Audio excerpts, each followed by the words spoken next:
lectura y la escritura y el de desarrollo del pensamiento matemático, retomaremos el día de hoy algunas ideas fundamentales de este enfoque. Yo no quiero entrar directamente a cómo trabajar los instrumentos, sino partir necesariamente del enfoque de enseñanza, del enfoque de evaluación. Y justamente estaré hablando sobre, primeramente, algo que tiene que ver con nosotros, que es los niveles de apropiación que tenemos de la reforma. Hace un par de meses tuvimos un evento en la ciudad aquí en Valle de México, Valle de Toluca, y hacíamos un ejercicio de valorar qué tanto nosotros como maestros de grupo nos hemos apropiado de la reforma. En el trabajo que hicimos con asesores metodológicos, descubríamos que hay 4 grandes niveles de apropiación de la reforma curricular y que tenemos cualquiera de nosotros. El primer nivel es aquel maestro que domina conceptos y planteamientos teóricos. Si yo le pregunto a ustedes qué es un aprendizaje esperado, muchos de ustedes pueden decir, pues es un descriptor de logro, o es ¿cómo se llama? ¿Qué otro nombre tiene? A ver, un aprendizaje esperado. ¿Qué es un aprendizaje esperado? Un indicador de logro. Correcto. Y entonces si les pregunto qué es una competencia, me dices, pues es que fuerte, no estamos en el Rosario, niñas. Movilización de saberes. ¿Es qué? Movilización de saberes. Es la movilización de saberes, correcto. Yo ya tengo este plano discursivo, ya manejo el discurso. Un segundo nivel es el diseño de propuestas, es decir, el trabajo con la metodología. ¿Y a qué me refiero? Me refiero al maestro que ya conoce los planteamientos teóricos, pero que también domina el enfoque de enseñanza. Es decir, la característica, ¿cómo caracterizamos a cada uno de los enfoques de enseñanza? Por ejemplo, cuando hablo del desarrollo del pensamiento reflexivo, necesariamente tengo que estar pensando en ciencias naturales, en geografía, en formación cívica y ética, porque desarrollan algún tipo de pensamiento en el chico. Cuando hablo de desarrollo del pensamiento matemático, no estamos hablando de aprender matemáticas nada más, en dominio disciplinar, sino el pensamiento matemático me sirve a mí para desarrollar algo más, la capacidad de resolver los problemas, la capacidad de argumentar, la capacidad de pasar de un nivel de, diría Vygotsky, de andamiaje, de tener andamiajes externos a utilizar mis propios andamiajes internos, por ejemplo.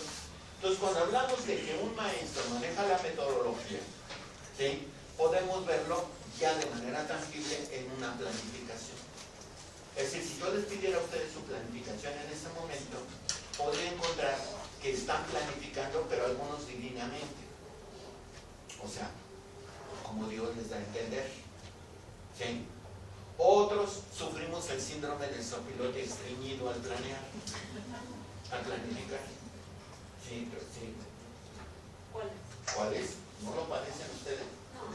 No. A ver, de que planean y nada que obran. Ese es el síndrome del sopilote estreñido. ¿Por qué? Porque hago 2 planificaciones. Una la que le entrego al director y la otra es la que llevo realmente en el aula. La que le hago al director la entrego escrita. La que llevo en el aula la tengo aquí. ¿Sí o no? En la mente. Entonces ya a veces ya no necesito planificar porque ya están aparentemente en un documento que ya le entregué al director, que se puede quedar 15 días con el material guardado en su escritorio y yo sigo trabajando.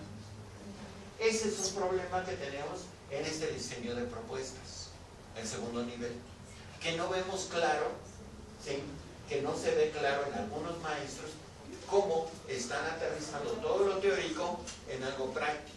Es decir, arriba me dicen, tienes que trabajar el ABP, y abajo, en el diseño de propuestas, ya te convenció la editorial Arouch que tú no sabes planear, y entonces le compras a Arouch los planes de clase, porque ya te convenció de que no sabes planear. Hay un problema de dominio en la metodología, un segundo nivel. Un tercer nivel es llevarlo a la práctica, al aula. Es decir, ya tengo un dominio disciplinar, un dominio didáctico, ya sé planificar, pero ahora lo tengo que reflejar en el aula. Entonces, cuando llego al aula y encuentro alumnos sentados uno detrás de otro, resulta que este maestro tiene el primer nivel, maneja un segundo nivel, pero sigue quedándose en lo teórico, porque en la práctica sigue trabajando de manera tradicional. Es decir, seguimos formando el alumno uno detrás de otro. O un maestro que está trabajando en equipo, pero ¿qué creen? El equipo nada más es como la pantomima o la pantalla, porque están sentados en colectivo, pero cada quien lo sigue haciendo individual. Entonces no hay cambio. ¿De acuerdo? Sí. Y un cuarto nivel de un maestro que de manera permanente está cambiando la práctica. Y que justamente este curso que están llevando con Oscar va encaminado a eso. El enfoque formativo de evaluación tiene que ver primero con el cambio de mi práctica docente. Es decir, lo primero que tengo que estar cambiando es mi forma de intervenir en el aula. ¿Sí? La forma en que estoy acercando al chico al conocimiento. ¿Sí?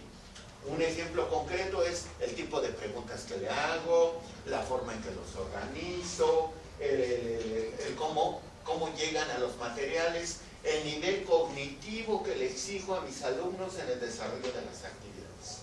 Ahorita lo vamos a ver. ¿Sí?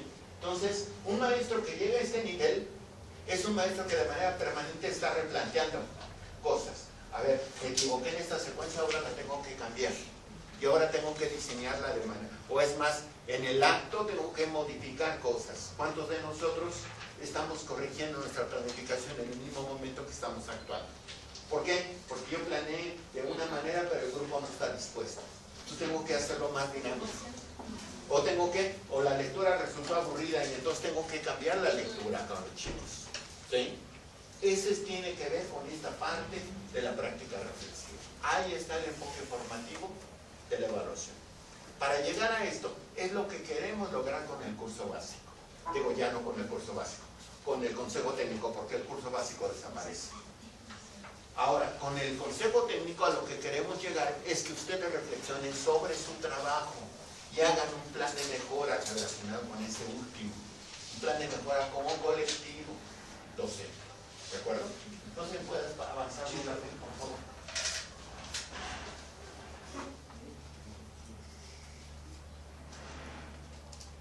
No se deja. Alguien oriente.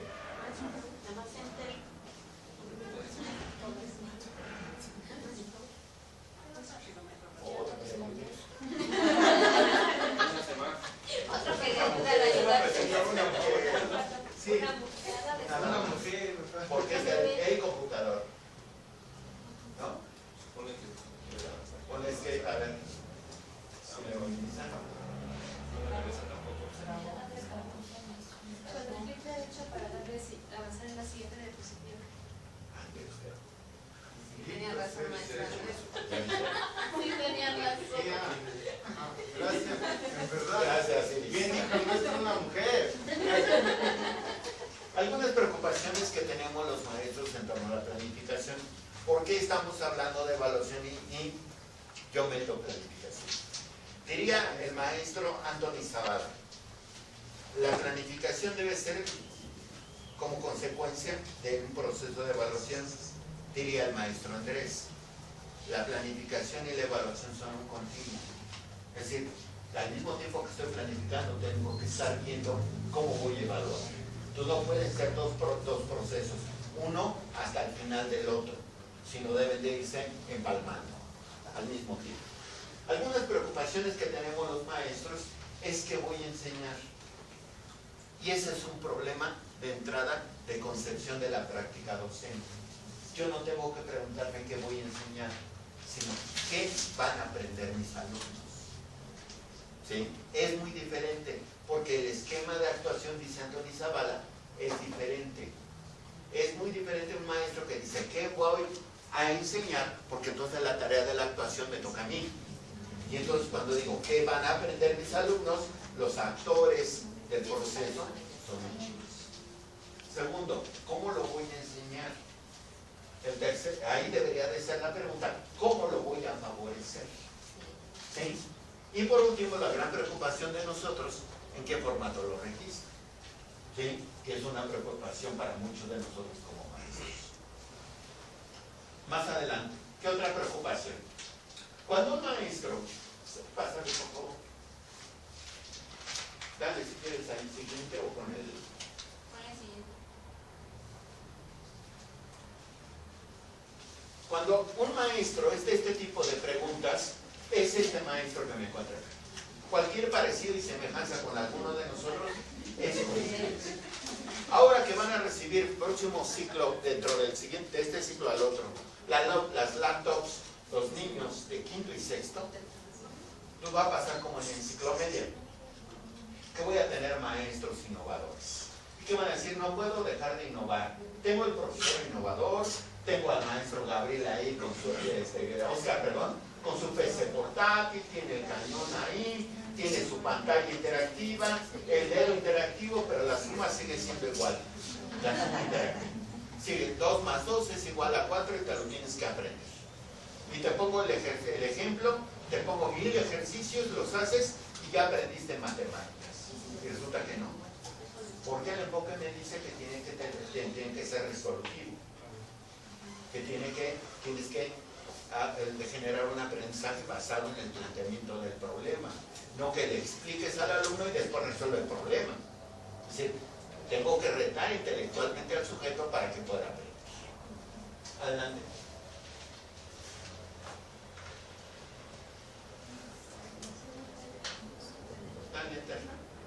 Como diría ahí, como diría el poeta de la canción, ¿quién es el poeta de la canción?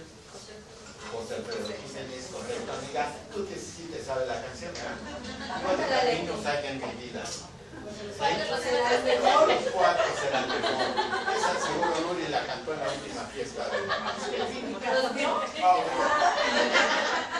4 caminos. El primero de ellos, los maestros que les vale todo. No planeo, no planeo y no planeo. Y hazle como quieras. Y no planeo. Y ahí hay un problema. Porque el problema no es él, son los alumnos.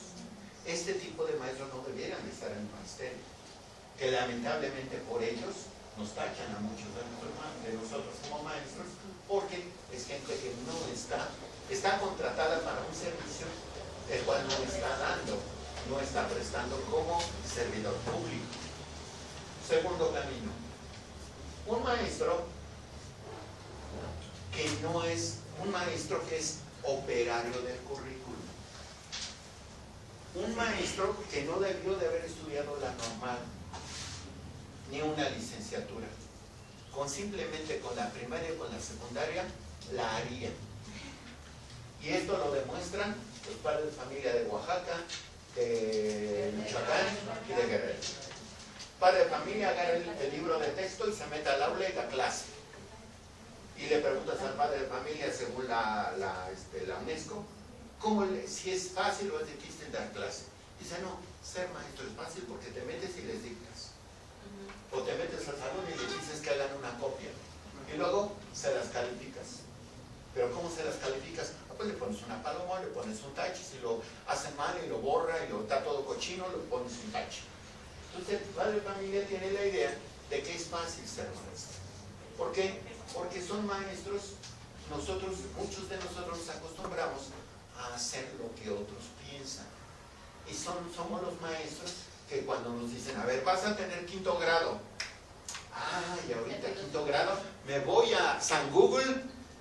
En San Google le digo, apiádate de mí, le pongo en el buscador, planeaciones 5º grado de español. Te explico un montón y empiezas a descargar. ¿Sí? Luego se te acaban, nada más te mandaron las del primer bloque y después pides ahí, me preguntas, ¿alguien tiene el segundo bloque que me compartan, por favor? ¿Sí? Y entonces andamos buscando las planificaciones hechas por otros. Si no tengo a San Google, tengo a la señora que vende los libros acá afuera, que me vende la guía de Arouch y le compro a Arouch. O le compro a Fernández. Esos somos los maestros que somos operarios del currículum, que están haciendo lo que otros piensan. ¿Qué debiéramos de hacer? Hay un maestro diferente. Hay un maestro que no es operario, que es co-desarrollador del currículum. Un maestro co-desarrollador del currículum es lo que debiéramos de hacer todos nosotros. ¿Por qué? Ustedes saben que los compañeros de educación especial hacen adecuaciones curriculares. ¿Adecuan el currículum a qué?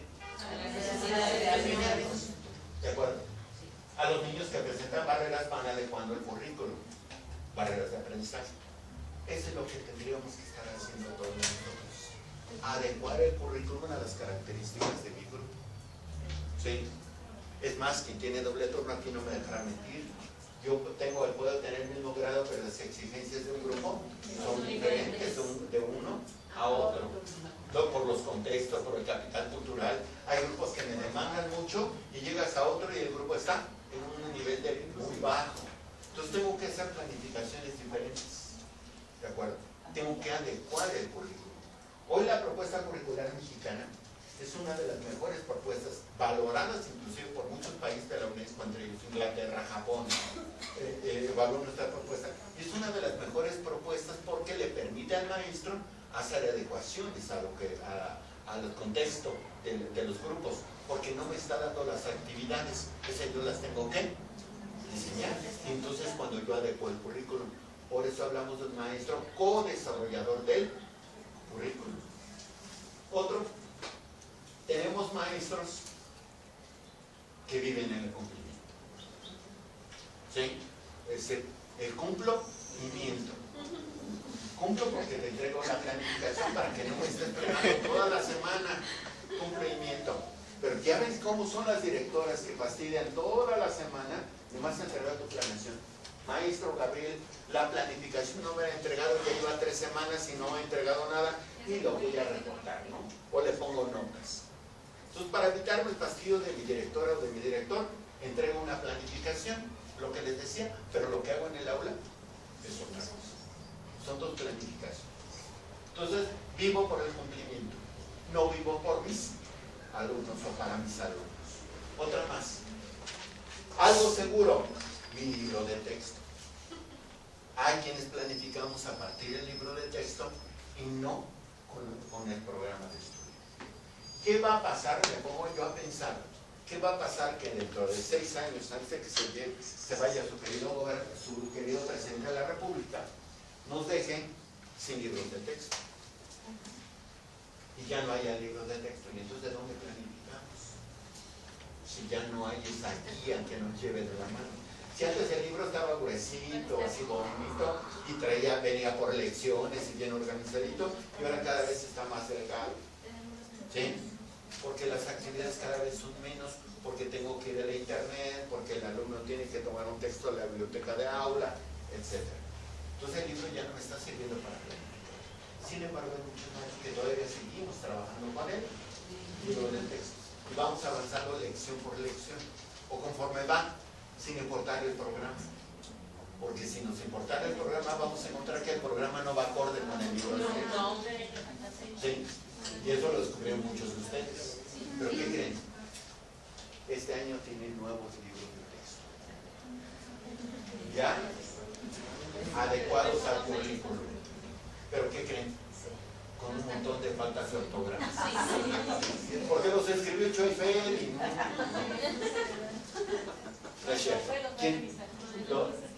Tienen muchas faltas de ortografía, pero bueno, vamos a tener nuevos libros de texto. Habría que ver cómo vienen y están adecuados al currículum.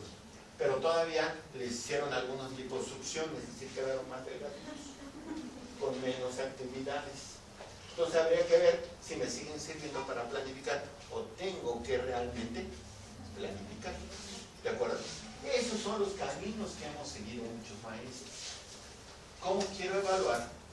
¿Sí? No estoy planificando. ¿Cómo quiero evaluar si estoy tomando una propuesta curricular que diseñó otro que no sabe de mi grupo?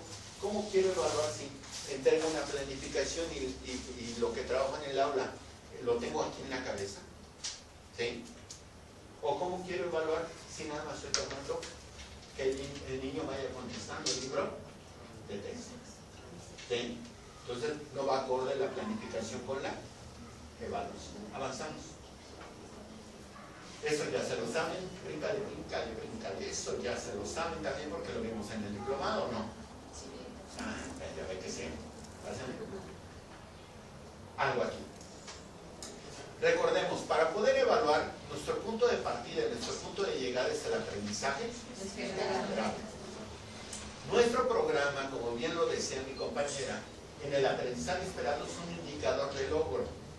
Habría que buscar en la literatura a qué se refiere la palabra indicador. ¿Qué es un indicador? ¿Sí? A ver, Algo que se pretende alcanzar. algo que se pretende alcanzar. Otra idea de indicador.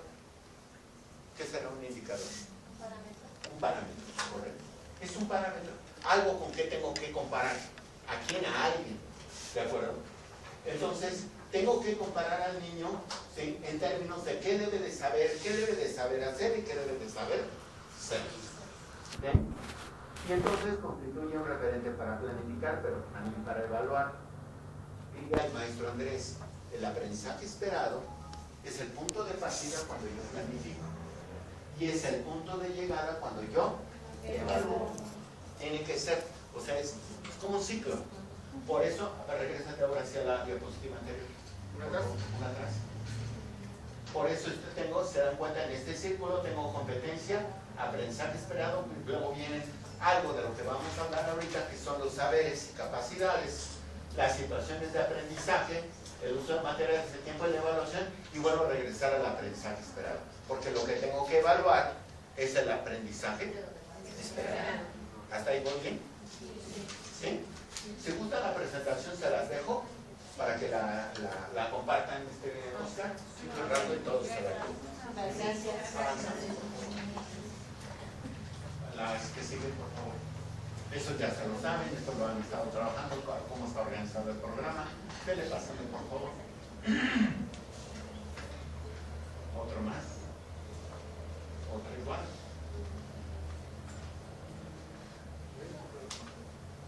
¿Más? Hasta ahí. Tengo que conocer, dentro de la parte que yo conozco de los programas, ¿sí?, tengo que conocer cuál es la visión que me ofrecen los programas y cómo se encuentra esta visión.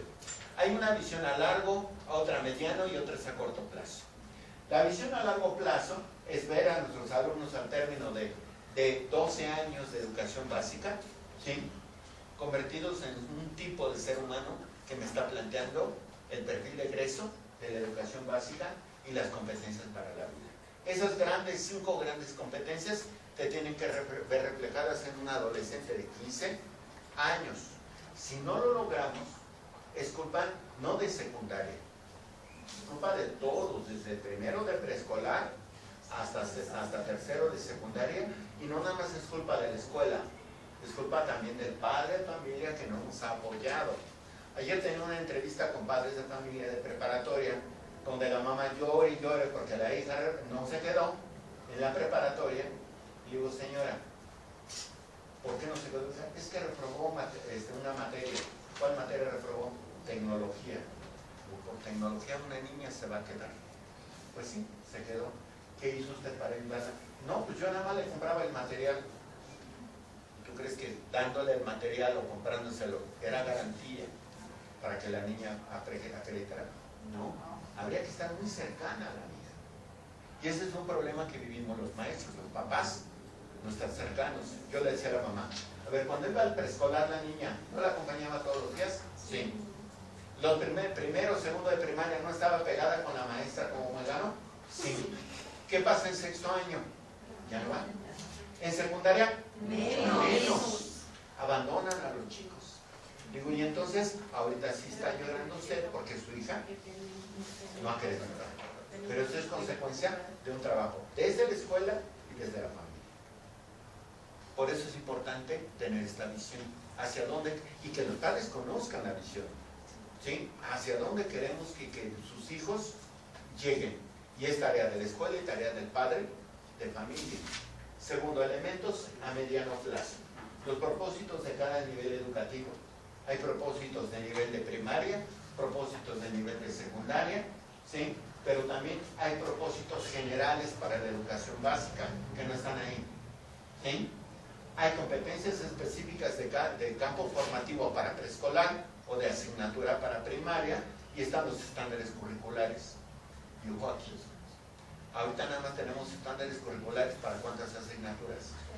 3.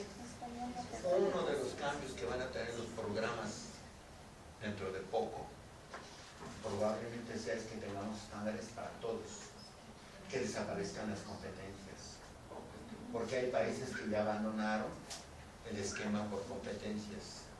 Decía un grupo, ¿y por qué apenas si nosotros apenas empezamos el año pasado?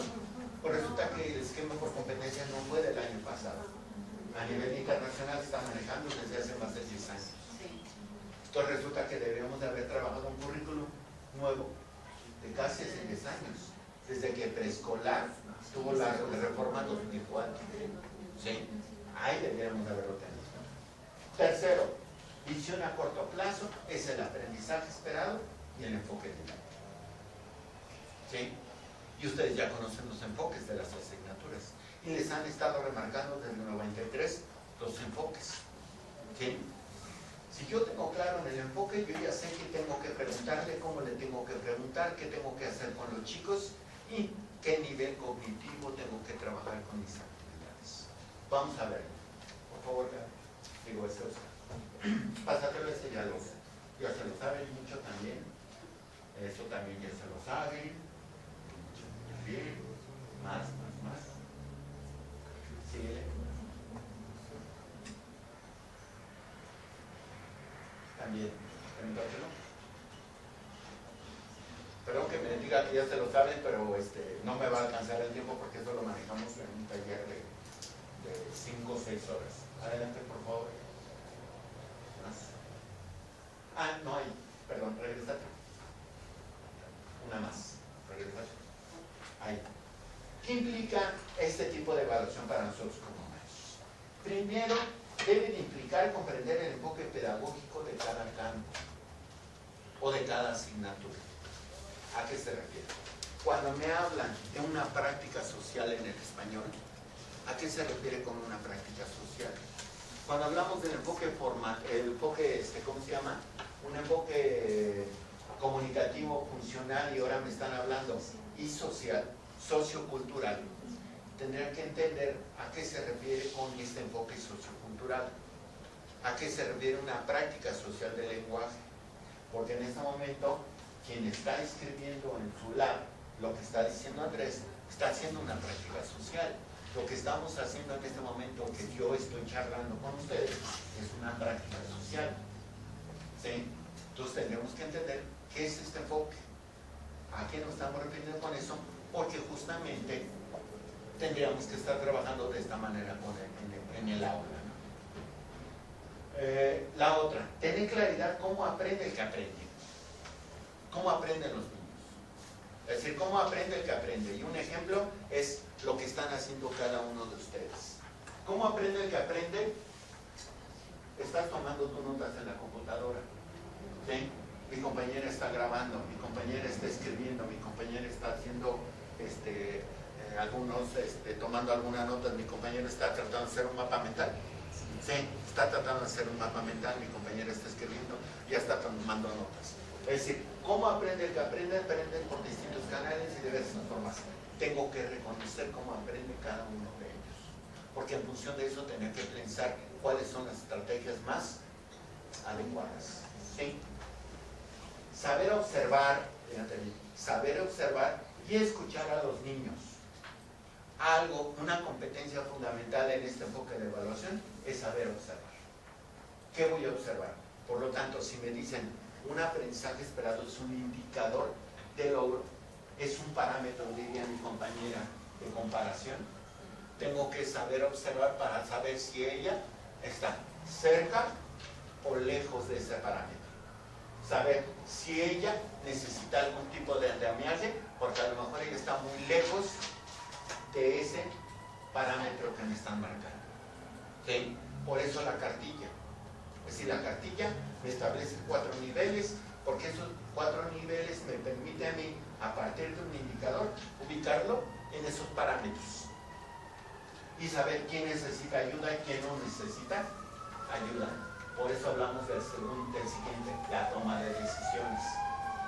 Es decir, si yo sé observar, escuchar a los niños, obtener evidencias de su desempeño, las analizo voy a poder tomar decisiones y decir, tengo que cambiar mi planificación, tengo que manejar un instrumento diferente de evaluación, tengo que hablar con el padre de familia, tengo que trabajar los libros de la biblioteca de aula, etc.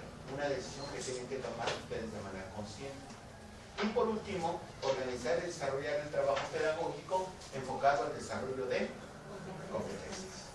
Porque yo no puedo trabajar por competencia de enfoque si tengo sentado un alumno tras de otro. Y lo único que ve del compañero de enfrente es su cabeza, si se bañó, se peinó y si tiene piojos.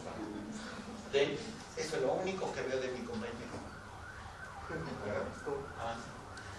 No tiene la mitad, perdón.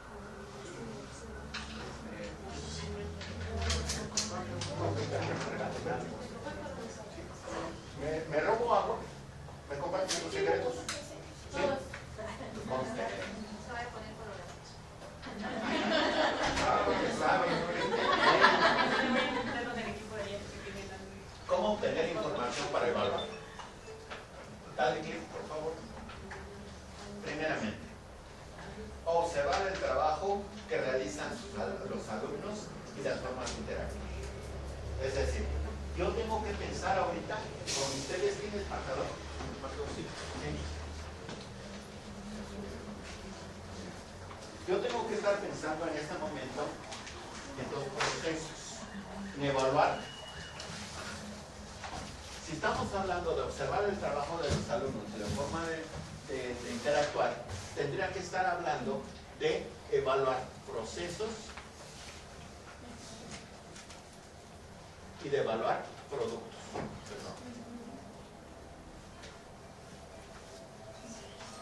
Es decir, aquí hay una actuación del alumno. Lo que diría mi amiga, aquí hay una movilización de saberes. ¿Sí? Movilizamos saberes. Un ejemplo es esto. Es decir, aquí tengo un producto. ¿Estamos de acuerdo? Yo puedo evaluar este producto, pero necesito indicadores para poderlo evaluar. Pero también puedo evaluar el proceso que siguió este equipo para llegar acá. ¿Estamos de acuerdo? Entonces estaría evaluando procesos y productos a lo mejor con los mismos indicadores. ¿De acuerdo? Pero esto tendría que ver a partir de la observación. Entonces una competencia fundamental que debemos de tener nosotros como maestros es saber observar. Pero para poder observar, yo tengo que tener muy claro cuáles serían los indicadores que tendría que observar. Porque observar no es llegar como cuando llego a la casa de la vecina y me fijo si es limpia, ¿sí? Si tiene su cocina bien arreglada, está toda cochina, si trata bien a sus hijos, si siquiera el marido no lo quiere. No voy a ir a fisgonear a ver qué me encuentro. Debo de planificar justamente esta parte que les decía. ¿Qué indicadores, qué es lo que voy a observar? Avánzale, por favor. El diálogo con otros docentes es fundamental y es algo que nos falta aquí. A todos en la escuela. ¿Sí? En la escuela podemos ser un personal unido. ¿Sí? Pero unido de víboras. Porque no nos llevamos bien unos con otros. ¿Sí? ¿Vale? ¿No? Acabo de estar en Buenavista y me encontré unas frases colgadas unas con otras, amarradas con un lacito así para colgar en la oficina y dicen: esta oficina no sería oficina si no existieran las víboras. Y dice abajo: de mis compañeros. Es lo mismo que nos pasa en la escuela. ¿Sí? Entonces, es un personal unido. Lo que necesitamos en la escuela es el diálogo entre maestros. Fundamental. ¿Por qué? Es algo de lo que se va a plantear en el consejo técnico. El diálogo entre maestros. El consejo técnico debe ser un espacio de diálogo entre ustedes. No es para ir a vender el abono, para ir a vender la ropa, para ir a vender el criqué. Es para dialogar entre nosotros, porque puede ser que un alumno que tenga a mi compañera tenga problemas y con ella no encuentre la manera de atenderlo, pero resulta Si mi compañera tiene sexto, pero ya pasó por quinto, por cuarto y por tercero, y hay antecedentes que tienen mis compañeras sobre el pequeño, le pueden dar información. ¿Sí? O compartir nuestros secretos de la docencia. Yo soy un buen, sé preguntarles a los chavos, yo puedo trabajar con mis compañeros, enseñarles a preguntar a los alumnos. Pero tiene que ver a través del diálogo con otros, con mis pares. Segundo, pásenle el tercero, pero ¿cómo obtener información? Directamente cuestionando a los chicos. ¿Sí? Cuestionando a los chicos. Pero aquí tendría que ver el tipo de cuestionamiento que le tendría que hacer yo a los niños. ¿Sí? Porque dependiendo del cuestionamiento sería el nivel cognitivo o la exigencia cognitiva que le haría al chico para que movilice los saberes. ¿Sí? Un ejemplo. Esta agua. Si yo dejara esta agua aquí al sol durante bastante tiempo, ¿qué va a pasar con el agua?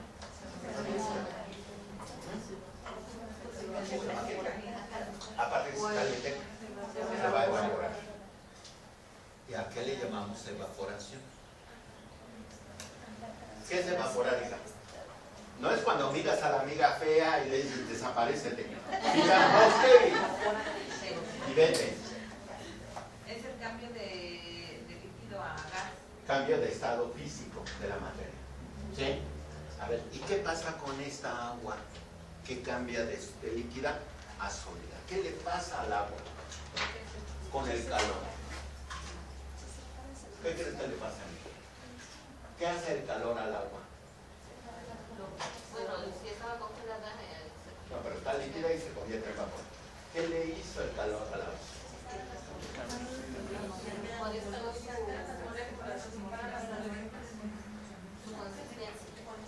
A ver, las moléculas no cambian. Porque siguen siendo la misma. Las moléculas siguen siendo las mismas. ¿Sí? Siguen siendo los mismos átomos de hidrógeno y los mismos de oxígeno. No cambian. Pero entonces, ¿qué es lo que cambia? se separa. La hidrófila del agua. ¿La qué? Hidrófila del agua. Ajá. A ver, pero ¿cómo es que se separan? ¿Explican ya no te quiero y ya me voy?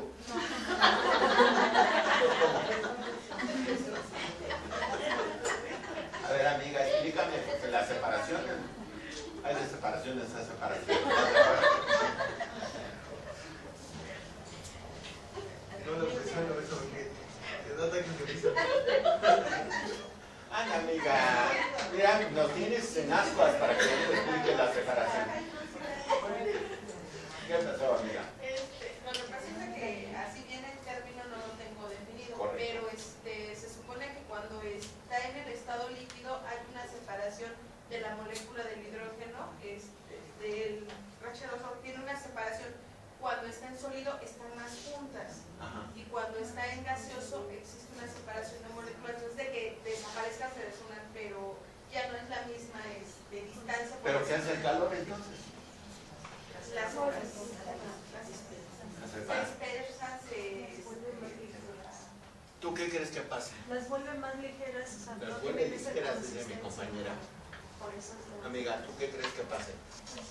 Pues coincido en que en primer lugar influye en el que se separan. Ajá. Se separan y entonces en este caso pues hacemos el dibujito del proceso que al ser más ligeras se condensan, hay una Ajá. condensación y no desaparecen, sino es el proceso que sigue en este caso perteneciente al ciclo del agua. Ahí tengo una idea. Me están dando explicaciones a partir de lo que pregunto. Es importante el cuestionamiento al alumno para saber cómo piensa, qué hipótesis tiene. Cuando a ti te hablan que hay que rescatar los saberes previos, es mentira que les tengas que hacer un cuestionario y un montón de cosas. No, con una simple pregunta yo puedo saber qué tanto saben los chicos. Y yo tendría que estar trabajando, por ejemplo, ahorita que les pregunté con este grupo, tenemos que estar trabajando los procesos físicos del agua, cuando cambian de un estado físico a otro. Y entonces, a partir de lo que respuestas que me dan, yo sé por dónde tendría que empezar a trabajar. ¿De acuerdo? ¿Sí? Entonces, el cuestionamiento al alumno me permite tener evidencias para evaluar. Siguiente, por favor. La recopilación de producciones, maestros. En la escuela dice Silvia Esmerques, en el INE. En la escuela se mide mucho, pero se evalúa poco. Se mide mucho y se evalúa poco. En la escuela se aplican muchos instrumentos, muchas evaluaciones, muchos exámenes, pero realmente se evalúa muy poco. ¿Por qué? Primeramente, porque todo lo que se hace en el aula no lo evaluamos. Es decir, todas las producciones que hay alrededor no las consideramos como trabajo que se haya hecho de aprendizaje del alumno.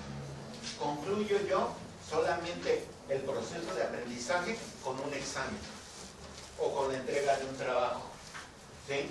O con una exposición nada más. Entonces están concluyendo, pero todo el proceso que siguió el chico donde realmente aprende y moviliza saberes, me lo pierdo yo. Y ahí la importancia de recopilar producciones y registrar la información de eso, de lo que estoy observando con los chicos. ¿De acuerdo? Vamos a ver, avanza por favor. Evaluar significa valorar aprendizajes en relación a referentes. ¿Cuáles son los referentes? Las capacidades. Todos nuestros programas, en todos los programas de primero a sexto, de español hasta educación artística, están planteados en términos de capacidad. Cada aprendizaje esperado me denota una capacidad que hay que movilizar con los chicos o que hay que fortalecer con los chicos, ¿sí? Pero tengo que hacerlo en contexto, diría ¿cómo se llama esta amiga? Su nombre ahorita la recordaré. Hay que hacerla in situ, en el lugar, en el momento, ¿sí? Tengo que hacerla en contexto de una situación normal de enseñanza y de aprendizaje, tengo que evaluar. No tengo que crear situaciones específicas o aparte, como es el caso del examen. El día que se hace examen, ese día el niño no aprende. ¿Por qué? Porque es examen y te voy a evaluar todo lo que debiste de haber aprendido. Y resulta que el enfoque formativo de evaluación significa que el niño tiene que aprender a partir de la propia evaluación. La evaluación le debe generar aprendizajes en el chico. ¿Sí? Avanzamos, por favor. Más. Pásate todo eso, por favor, hasta la siguiente diapositiva. Más. Avánzale. Otra. Más.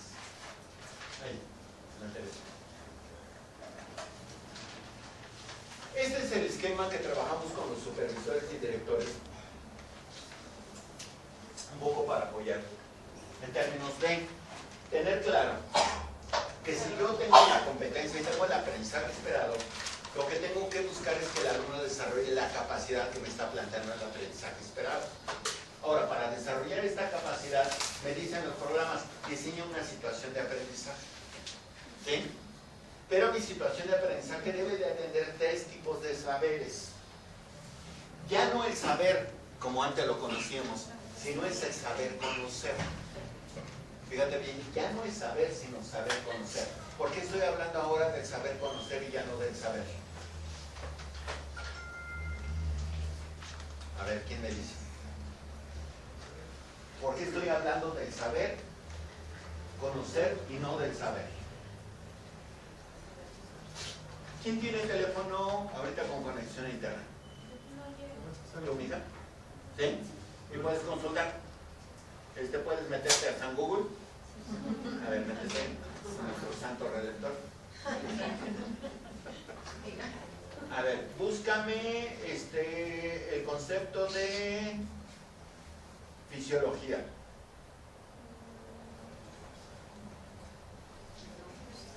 Ahí buscámoslo ahí.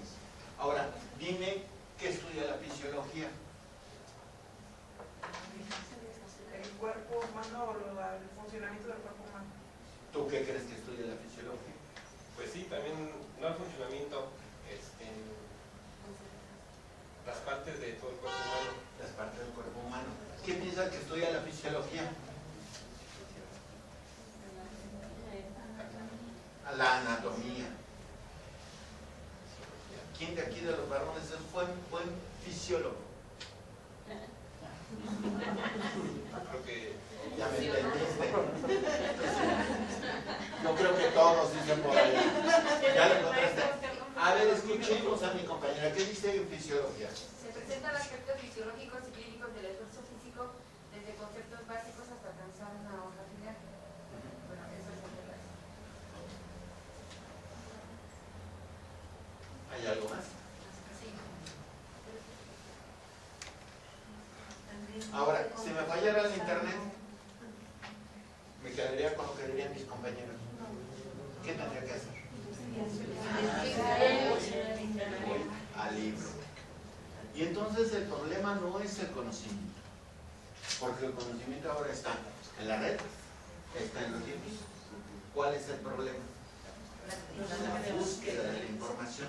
Por eso estamos hablando que el alumno tengo que favorecer el saber conocer, no el conocer, sino que el alumno sepa conocer. Es decir, estamos hablando del alumno ¿qué? Los elementos. ¿Cómo se le llamamos de otra manera a eso? ¿Cómo? Dale herramientas para que busque información. ¿Sí? Herramientas. Manejar el internet, la lectura de libros, elaborar mapas conceptuales, elaborar, ¿cómo se llama? Mapas mentales, etc. Es decir, el tratamiento de la información.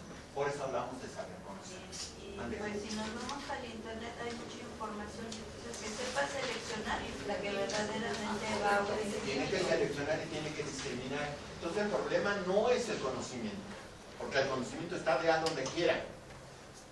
Ahora el problema es cómo accedo al conocimiento, cómo lo busco y cómo le doy tratamiento al conocimiento. Porque mi compañera me da ahorita un concepto, pero resulta que ese concepto a lo mejor no era el que yo esperaba. Y entonces tengo que de ahí buscar y cuál es el adecuado. Y si ya tengo otra, a ver cuál es el otro. Los aspectos fisiológicos básicos necesarios, ayuda si fuera necesaria para abordar las pruebas de esfuerzo en su aplicación con criterios diagnósticos en clínica. Los aspectos de la aplicación clínica de las pruebas de esfuerzo, desde la descripción de las diferentes formas usadas hasta la interpretación de los resultados obtenidos. Las pruebas de esfuerzo permiten realizar el diagnóstico de desórdenes físicos, cuantificar el progreso de las enfermedades y evaluar el efecto de las formas terapéuticas impuestas. Yo tengo una gran cantidad de información que encontró así mi compañera, pero yo tengo que aprender a discriminar qué sirve y qué no sirve, qué es cierta y qué no es cierta, porque no todo lo que está en la red es cierto. Yo tengo que aprender a dudar de lo que está ahí. Entonces, ¿cómo hacer que un alumno sea capaz? Por eso hablamos que en una situación de aprendizaje, ahora el alumno deba saber conocer, deba comprender y por lo tanto se debe apropiar. 3 procesos. Saber conocer, es decir, tener herramientas para conocer. 2, comprender eso que está conociendo y apropiarlo. Otro, la situación de aprendizaje debe de saber, con la situación de aprendizaje mi alumno debe de saber hacer, es decir, debe descubrir procedimientos. Y un ejemplo es lo que ustedes hacen en este curso o en sus cursos. A ver, si tuvieran la antología del curso, ya tienen la antología del curso, yo les pregunto, ¿cómo leemos? ¿Cómo leen ustedes? ¿Sí? ¿Cómo leen? Cuando leen, ¿cómo leen?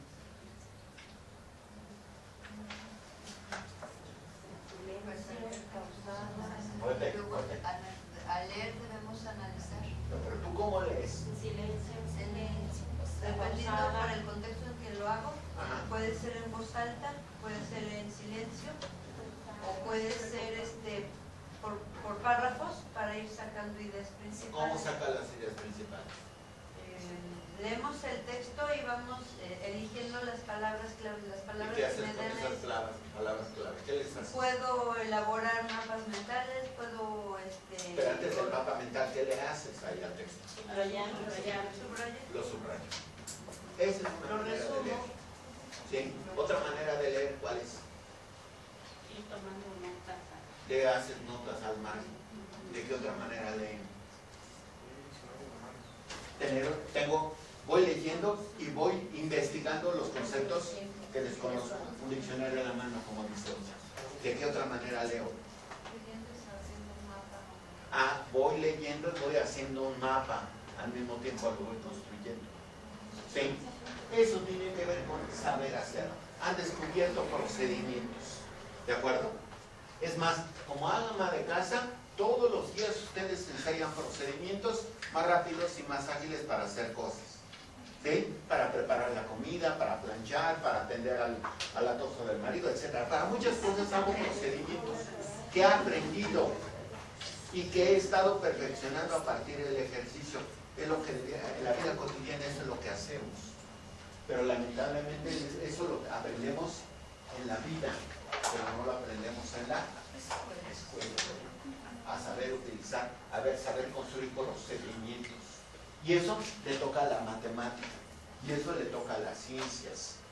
Siguiente, saber ser actitudes. ¿Sí? Es decir, no basta con trabajar, con saber, tengo que demostrar una actitud ante la propia ciencia y ante mis semejantes en el trabajo colaborativo. Los tres me dan elementos para construir o para tener indicadores de logro. ¿De acuerdo? Tanto el saber conocer, como el saber hacer, como el saber ser. Vamos a poner un ejemplo. Adelante, pásale por favor. Eso, pásatelo, bríntatelo todo. Este también. Ahí. ¿Qué deseo evaluar?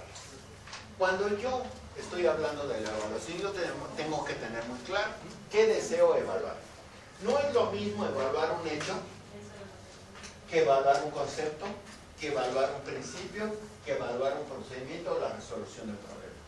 Son procesos intelectuales totalmente diferentes. Vamos a ver un ejemplo. Pásame, por favor. Dale otro. Vamos a poner el ejemplo a partir de los aprendizajes claros. Pasa, por favor. Clic. Si yo quiero evaluar hechos solamente y datos, le voy a pedir al alumno que me identifique nombres, fechas y lugares. Simplemente memoria a corto plazo, porque ni siquiera a largo plazo. Ajá. Siguiente.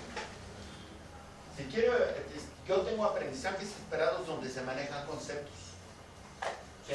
Y le piden al niño que identifique términos, propiedades o características nada más. Pero es muy diferente el concepto, hablar de hechos a conceptos, porque el hecho nada más es la fecha, es el nombre, ¿sí? Y el concepto implica un nivel intelectual superior o más avanzado, porque implica establecer algún tipo de relación, porque el concepto implica saber de identificar características, etcétera, ¿no? ¿Sí? Avanza al siguiente nivel, por favor.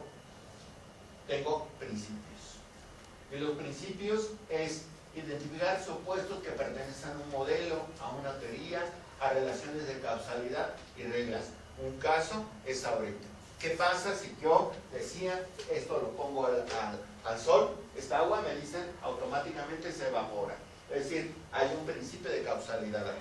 Es decir, el agua cambia de estado físico por algo que tiene que ver con el calor. ¿De acuerdo? ¿Otro? Procedimientos. Identificar secuencias de acciones, ordenamientos, relaciones de jerarquía, pasos. Cuando encuentro aprendizajes de este tipo, el alumno está trabajando procesos intelectuales que tienen que ver con el desarrollo de procedimientos. Ejemplo, si yo le planteo a un chico un problema, como vamos a ver en un ejemplo un ratito más, el niño puede, cada grupo, cada equipo va a ensayar procedimientos diferentes. Y esa es la riqueza del trabajo colaborativo, que un alumno va a salir no con una sola idea cuando trabaja en equipo. Va a salir, si tengo 5 equipos, con 5 ideas diferentes. ¿Sí? Es como aquel que llega, aquel formador o aquel conductor que llega y, por ejemplo, si te doy un peso a ti y tú me das un peso, ¿cuántos pesos tenemos? Cada quien. 1. Pero si yo te doy una idea y tú me das una idea, ¿cuántas ideas tendremos? 2. ¿De acuerdo? Y esa es la importancia del trabajo colaborativo. Es decir, enriquece la formación del sujeto. Por eso estamos hablando de eso. Siguiente, por favor. Y por último, la resolución de problemas, que me permite identificar la aplicación de acciones para atender o dar solución a algo. Se supone que yo tendré que hacer transitar a los niños a lo largo de este proceso en los distintos aprendizajes esperados. ¿De acuerdo? Pero este conjunto de procesos va acompañado también de procesos intelectuales con los chicos. Vamos a verlos, por favor. Yo tengo, fíjate bien, entonces, los contenidos que tiene que apropiarse el chico que están en los aprendizajes esperados. Yo tengo hechos, conceptos, principios, procedimientos y resolución de problemas. Yo voy a encontrar en mi aprendizaje esperado eso. Pero yo como maestro tengo que ver cuál sería el proceso cognitivo que tendría que desarrollar la ley. Los dejo en recuperación de información nada más, los dejo en un nivel de comprensión o los llevo a que solucionen problemas o que hagan un proceso reflexivo. ¿Sí? A ver, vamos a ver, dale clic por favor. Si yo solamente, fíjate bien, solamente trabajara hechos y conceptos, lo máximo que puedo recuperar con el chico es llevar a un nivel de conocimiento solamente de recuperación y de comprensión. ¿Qué pasa si me voy a principios, procedimientos y resolución de problemas y les exijo que resuelvan problemas y que hagan procesos de reflexión? Dale clic, por favor. Estaría desarrollando habilidades y destrezas. No nada más conocimientos, sino conocimientos, habilidades y destrezas. Implica un proceso cognitivo. Muchos de nosotros como maestros a los niños los dejamos aquí. Recuperan información y queremos que la comprendan. Y hasta ahí. No la llevamos hasta este nivel. Y vamos a ver un ejemplo con preguntas. ¿Cómo le puedo preguntar al niño? ¿Cómo puedo problematizar a un niño para evaluarlo? Pásale, por favor. Fíjate bien. Si yo quiero recuperar ideas, tan sencillo una pregunta como ¿cuál es el ángulo del eje entre el eje de rotación de la Tierra y el plano de traslación alrededor del Sol? Ustedes llevaron geografía. Una asignatura de geografía aquí, ¿no? A ver, échale. A ver, ¿cuál es el ángulo? 23 grados 27 minutos. Correcto. ¿Cómo le llamamos ese ángulo? ¿Es el ángulo de qué? De inclinación. De inclinación de la Tierra. ¿De acuerdo? ¿Qué está haciendo mi compañera? Solamente recuperando información que ya tenía. ¿De acuerdo? La pregunta siguiente. Describan a qué se deben las 4 estaciones del año. A la inclinación de la Tierra y a qué más. Al movimiento de traslación. Entonces, fíjate bien, ya tienes 2 conceptos. Manejas 2 conceptos. Movimiento de traslación y ¿qué? Inclinación del eje terrestre. ¿De acuerdo? Los relacionas. Llegamos a un nivel de comprensión. Una pregunta que me lleva a la solución de problemas es este. Si el ángulo entre el eje de rotación de la Tierra y su plano de traslación es de 25 grados, ya no de lo que decía mi compañera 23 grados, sino de 25 grados, calcule la latitud de donde estaría el trópico de Cáncer. Igual a los 23 grados, porque tiene el eje de inclinación, pero los trópicos van de acuerdo al Ecuador. Por lo tanto, si se va a modificar, porque la inclinación del eje terrestre es la misma que tenemos de los trópicos, 23 grados 27 minutos. Si vamos a hacer la diferencia, entonces afectaría a los climas, afectaría a las zonas naturales. Ajá. ¿Qué está haciendo mi compañera? Resolviendo el problema, pero a partir de qué? De la información que ella posee. Es decir, recuperó información, la comprendió de tal manera que me permite explicar aquí. ¿Qué pasaría en esto? ¿Qué pasaría si el ángulo entre el eje de rotación terrestre y el plano de traslación fuera de 90 grados?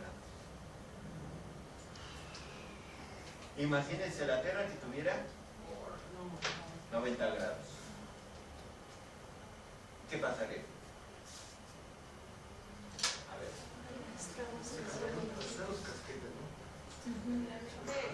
Cambiamos todo lo que conocemos como estructura climática, Correcto.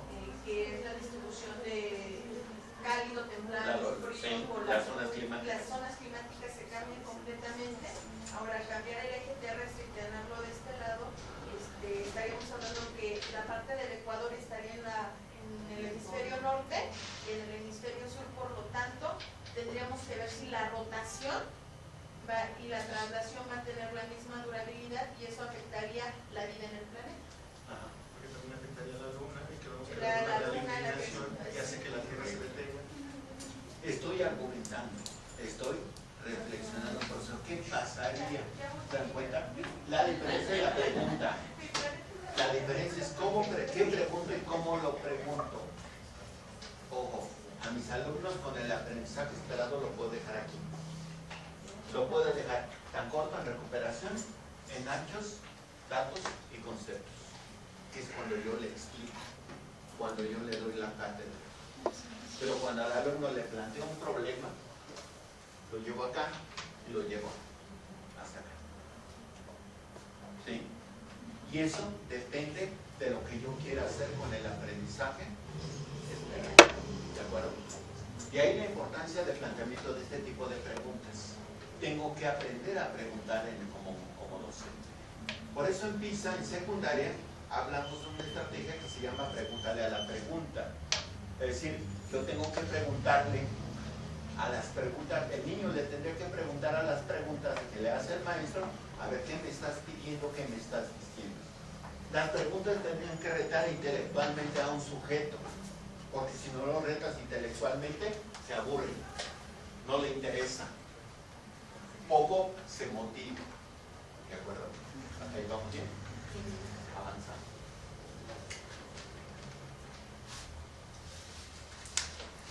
Ya se nos quedó.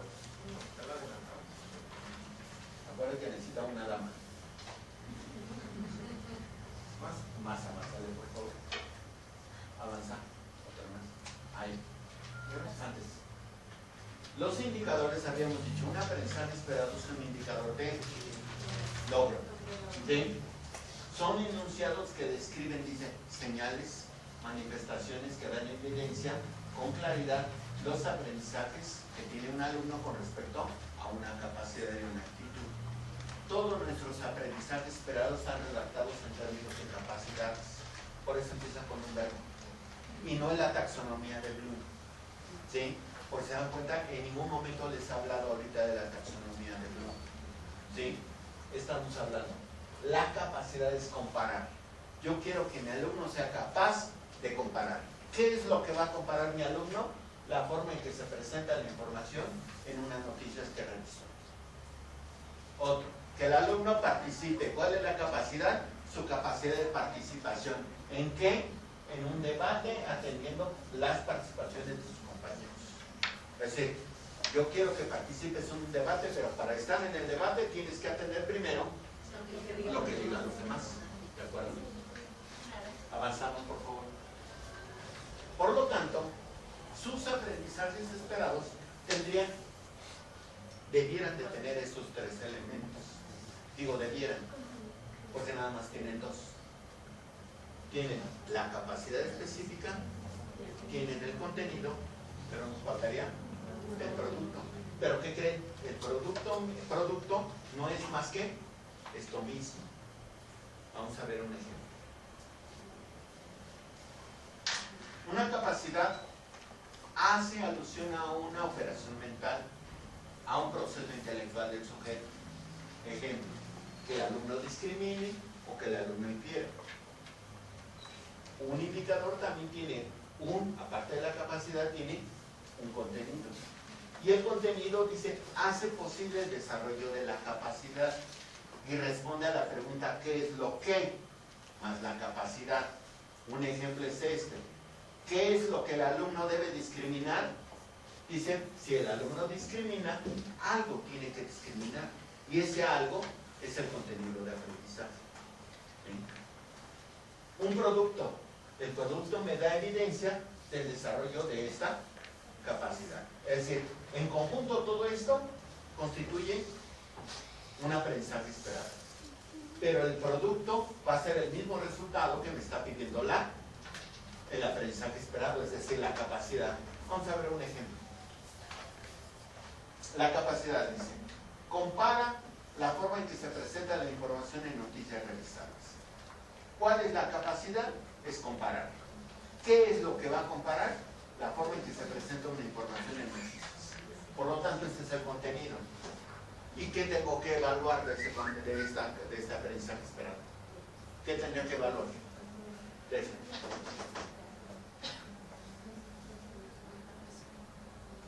Dice, compara la forma en que se presenta la información en las noticias. ¿Sí sabe qué es una noticia? No. Porque no me lo está pidiendo el aprendizaje esperado. ¿Qué me pide el aprendizaje esperado? Que el alumno sea capaz de comparar. De comparar. Por lo tanto, el alumno me tiene que hacer evidente que es capaz de comparar. ¿Qué significa? Si este es mi aprendizaje esperado, yo tengo que planificar una situación donde el alumno compare. Pero el alumno al final me tiene que demostrar que es capaz de comparar. ¿De acuerdo? Por eso decía, es punto de partida cuando planifico, pero también es punto de llegada cuando evalúo. El alumno tiene que comparar. Otro, si el aprendizaje esperado me dice compara y quiero evaluarlo con un examen, yo tengo que hacer un reactivo donde el alumno compara. No puedo preguntarle otra cosa más lo que me está pidiendo el propio aprendizaje esperado. Tengo que pensar entonces en diseñar reactivos diferentes si quiero seguir aplicando el examen. Reactivos que evalúen las capacidades que me está pidiendo el aprendizaje esperado. Porque la reforma curricular va en ese sentido. Es decir, la reforma curricular va en el sentido de evaluar justamente los aprendizajes esperados y ser el centro del trabajo docente y del aprendizaje de los chicos. ¿De acuerdo? ¿Hasta ahí vamos bien? Sí. Avanzamos. No sé cómo andemos de tiempo, ¿eh? Tenemos de aquí a las 8%. No, no tengo trabajo. Avanzamos. Algo importante aquí. No. En toda la educación básica estamos favoreciendo diferentes tipos de pensamiento a través de los aprendizajes esperados, sin importar la asignatura. Pero hay asignaturas que se cargan más unas a otras. Ahí tengo el ejemplo de estos aprendizajes, de estos tipos de pensamiento. Tengo el pensamiento creativo, pensamiento crítico, la capacidad de toma de decisiones del chico y la solución de problemas. Y esto lo estamos trabajando desde primero de preescolar hasta tercero de secundaria. Las capacidades específicas del alumno me las pueden manifestar de dos maneras: a través de la expresión oral o a través de su producción escrita. No hay otra manera más que de esa manera. ¿De acuerdo? Ejemplo. Si yo quiero favorecer el pensamiento creativo de manera oral, el alumno tendrá que hacer predicciones, va a utilizar procedimientos, materiales, lo va a aplicar. ¿De acuerdo? ¿Sí? Un ejemplo. Tengo, y es un experimento que supongo que ustedes están trabajando en algún momento. ¿Sí? Tengo este envase. Si tuviera la boca aún más ancha, pero de tal manera no tan ancha que no quepa un huevo, ¿cómo le haría para que un huevo pasara por la boca de esta botella? Sumarlo un trozo de papel. Fuerte. Prendo un trozo de papel, lo inserto en la botella y en automático jalo el huevo. ¿Por qué? Porque se calientan las moléculas de aire que se encuentran dentro de la botella. A No, ver, ahí tengo más una bien, explicación. al ser una botella vacía hay oxígeno. Sí. Al prender el pequeño pedazo de papel, se está consumiendo el oxígeno al hacer la combustión. Entonces, el huevo está funcionando como un tapón y se necesita más oxígeno y por eso lo succiona. Ahí tengo una idea. ¿Qué otra cosa? ¿Alguna otra idea?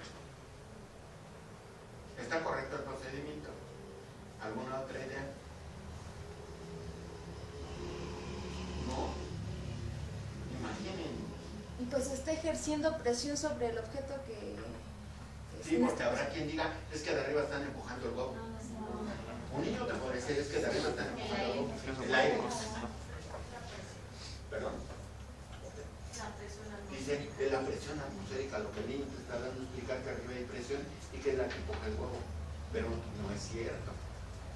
Porque tiene que ver algo con lo que sucede adentro. ¿Por qué necesariamente le tengo que colocar un combustible, algo que haga combustión adentro y suceda algo adentro que jale al huevo, ¿no? ¿Sí? Esto lo pongo como ejemplo, ¿por qué? Porque en algún momento tengo que trabajar esta parte, tengo que ser creativo, ¿sí? Y cuando hablo de ser creativo tengo que imaginar escenarios posibles, ¿de acuerdo? Un alumno tendría que estar trabajando el pensamiento crítico, pero ¿cómo veo su pensamiento crítico cuando me escribe? Cuando es capaz de identificar, cuando es capaz de organizar, de evaluar o de enjuiciar. ¿Sí? Cuando al alumno sucedió este hecho histórico ahora, hubo una guerra de independencia, ganaron los mexicanos, pero ahora, ¿tú qué piensas? ¿Estuvo adecuado que nos hubiéramos liberado de España o fuéramos otra España? ¿Estaríamos bien? ¿Estaríamos mejor? Y entonces el alumno me tendría que argumentar en un texto. ¿Sí? Y estoy desarrollando. ¿De acuerdo? Entonces, esta es una tabla que manejamos nosotros para que veamos por qué ahora en el curso que vamos a tener, nos van a hablar en agosto de 3 prioridades: la lectura, la escritura y la matemática. La lectura, porque aquí lo tengo, a través de la oralidad, a través del escritor, y la escritura. Porque tanto la lectura como la escritura permiten la ampliación del pensamiento. ¿Sí? Con la lectura voy a aprender más, pero también con el escrito o con la escritura voy a ser capaz de ampliar mi memoria. Porque lo que están haciendo ustedes con el video, con la escritura, con la captura en la máquina, es ampliar su capacidad de memoria.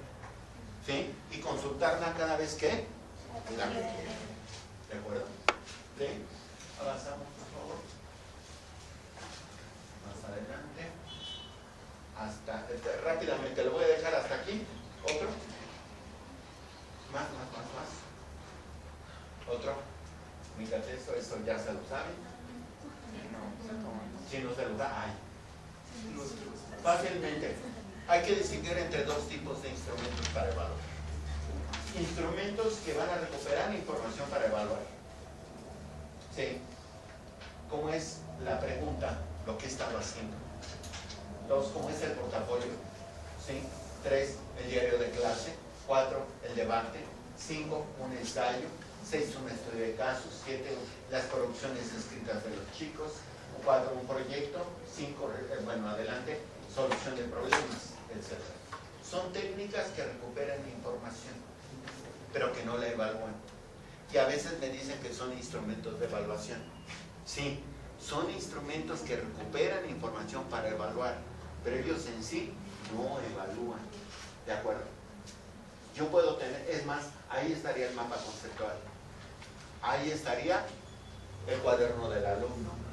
Ahí estaría el mapa mental. Porque son instrumentos donde hay información sobre el desempeño del chico, pero no están evaluando el desempeño del chico. Necesito ahora instrumentos que evalúen esa información. Y hay 3 instrumentos. Pasa, por favor. ¿Qué son estos? Instrumentos que valoran desempeño. 3. Lista de cotejo, escala de rango o escala estimativa o la escala de valoración y la rúbrica. Instrumentos de carácter cualitativo que no sé si ya revisaron o van a revisar. ¿Ustedes ya lo revisaron? Apenas, ya ves, por haber tenido que quitar el tiempo. ¿Sí? Bueno, que ya revisarán mañana o al rato. ¿De acuerdo? Y que vendríamos a platicar con ustedes, a lo mejor después de hacer un ejercicio con ustedes, de cómo pasar desde la lista de cotejo a la rúbrica. En 3 patadas diría Mapalda. Pasar de una lista de cotejo, digo, de una lista de cotejo, llegar hasta la rúbrica con un ejercicio. ¿De acuerdo? Y bueno, dejaré aquí mi participación. No sé si hubiera preguntas, dudas. Gracias.